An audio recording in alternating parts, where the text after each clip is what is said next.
ជំសួរប្រិយមិត្តជាពិសេសពុកម៉ែបងប្អូនដែលនិយមតាមដានតម្រុយឆ្នោតយួនជារៀងរាល់ថ្ងៃសូមស្វាគមន៍មកកាន់ Channel ស្ដេចឆ្នោតយួនរបស់ Admin សាជាថ្មីម្ដងទៀតថ្ងៃនេះគឺត្រូវនៅថ្ងៃទី29ខែមិថុនាឆ្នាំ2026 Admin យើងមានលេខតម្រុយល្អមែនទែននិងបានធ្វើការសម្រិតសម្រាំងយ៉ាងហ្មត់ចត់ដើម្បីនាំយកតម្រុយលេខពិសេសដែលមានភាគរយខ្ពស់ក្នុងការចេញនៅថ្ងៃនេះមកចែកជូនពុកម៉ែបងប្អូនទស្សនានិងយកទៅផ្សងសំណាងហើយលាភហើយជ័យទាំងអស់គ្នាណាបាទមុននឹងបង្ហាញលេខតម្រុយឆ្នោតសម្រាប់ថ្ងៃនេះ Admin សូមចិត្តពុកម៉ែបងប្អូនដែលទើបតែមកថ្មីឬបងប្អូនដែលមើលរាល់ថ្ងៃតែមិនទាន់បានចុច Subscribe ទេសូមជួយចុចប៊ូតុង Subscribe ម្នាក់មួយព្រមទាំងចុចសញ្ញាកណ្ដឹងចុច Like និង Comment ពាក្យថាហេងឬ168នៅក្រោមវីដេអូនេះម្នាក់មួយផងបាទដើម្បីជាការលើកទឹកចិត្តសម្រាប់ Admin ក្នុងការខំប្រឹងស្រាវជ្រាវស្វែងរកលេខល្អៗលេខឈុតមកចែកជូនបងប្អូនដោយឥតគិតថ្លៃនិងមិនមានការទារសគល់ទឹកតែនោះទេបើចុចរួចរាល់ហើយកុំឲ្យខាតពេលយូរយើងទៅមើលលេខសំណាងថ្ងៃនេះទាំងអស់គ្នាចឹងសម្រាប់អុសខ្ទង់របស់យើងថ្ងៃនេះ Admin សូមណែនាំជើងលេខ2ខ្ទង់ដែលមានសង្ឃឹមជាងគេ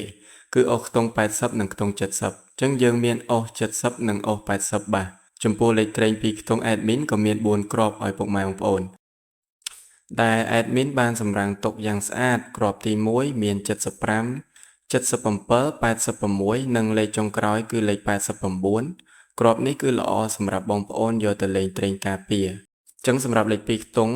ទាំង4គ្រាប់នេះមាន75 77 86និង89ពុកម៉ែបងប្អូនអាចធ្វើការពិចារណាបានបើស្រឡាញ់គ្រាប់ណាពេញចិត្តគ្រាប់ណាអាចយកទៅផ្សងសំណាងបានទាំងវេនថ្ងៃនិងវេនយប់ឥឡូវចូលដល់3លេខសម្រាប់បងប្អូនដែលចូលចិត្តផ្សងសំណាងលុយដុំថ្ងៃនេះ Admin មាន2គ្រាប់ពិសេសដែលបងប្អូនអាចយកទៅលេងបានចំពោះ3លេខគុណគ្រាប់ទី1គឺលេខ165ហើយនិងគ្រាប់ទី2មាន654គុណអញ្ចឹងសម្រាប់3លេខយើងមាន165និង654គុណបាទឥឡូវនេះម៉ោងវេលានៃការចែករំលែកតម្រុយឆ្នោតយួនពី Channel ស្ដេចឆ្នោតយួនបានឈានចូលមកដល់ទីបញ្ចប់ហើយតម្រុយឆ្នោតរបស់ Admin មានតែប៉ុណ្្នឹងខ្លីៗទេបាទសម្រាប់យកទៅកម្សាន្តលេងជាចុងក្រោយ Admin សូមជូនពរដល់ពុកម៉ែបងប្អូនទាំងអស់គ្នា